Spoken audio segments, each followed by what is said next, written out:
Hey guys, it's Emily and Caleb here from Green Clock, and we're here to share some more cell phone video tips.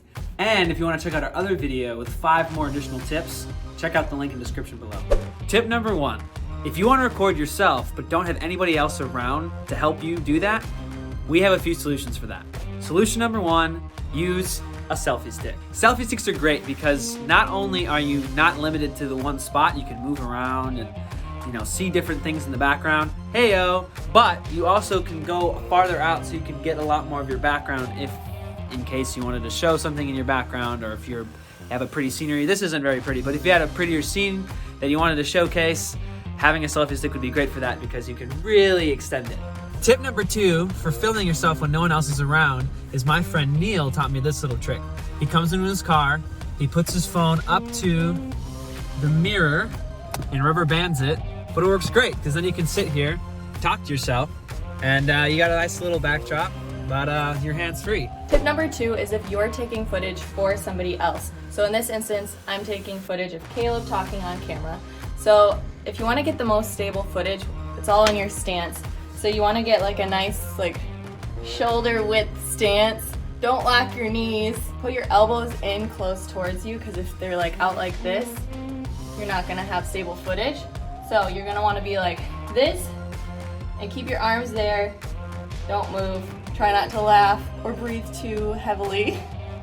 And let's go, Caleb. What's up, everybody? Welcome to another LinkedIn video.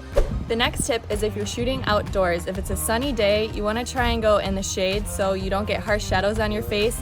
And you can see I'm squinting a lot because the sun is in my eyes. So you want to go more into the shade. So you want to go into the shade so you can avoid those harsh shadows on your face, and so you can look into the camera without squinting.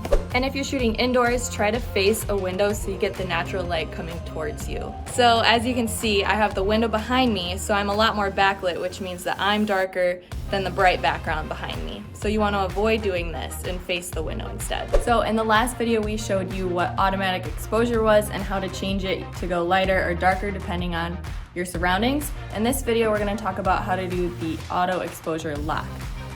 So what we're going to do is you have your subject, you can lighten it up or darken it depending on what you need. And then once you have your exposure that you want, all you have to do is hold down the screen and then it'll say AEAF lock.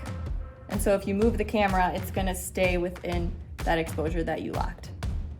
And lastly, we have a bonus tip for you guys. We're talking audio. So the audio that comes straight out of these cameras is actually pretty good, as you can hear. But one way to make it a little bit better and to step it up is to use a lapel mic. Now, these can be plugged straight into your headphone jack in your camera. Unless you're like me and you have a newer phone that doesn't have a headphone jack, that's okay. You can still get the dongle or the attachment. Or these can plug into GoPros, or if you have a point and shoot, it's not limited to just your phone. But having a lav mic will really help with directional audio, and will help kind of avoid some of the background noises that you're gonna be picking up, like maybe your dogs walking in the background or cars driving by. This will help make the audio a little bit more direct because it's directly under you versus this catching everything. So if you're interested in one of these lav mics and you wanna take your audio game to the next level, we'll link some different options below. Alrighty guys, thanks for watching this video. We hope you found it helpful, and we hope that you enjoyed the content. And if you liked it, make sure you like the video, subscribe to us on YouTube, and make sure you like our Facebook page to stay up to date on all things Green Clock.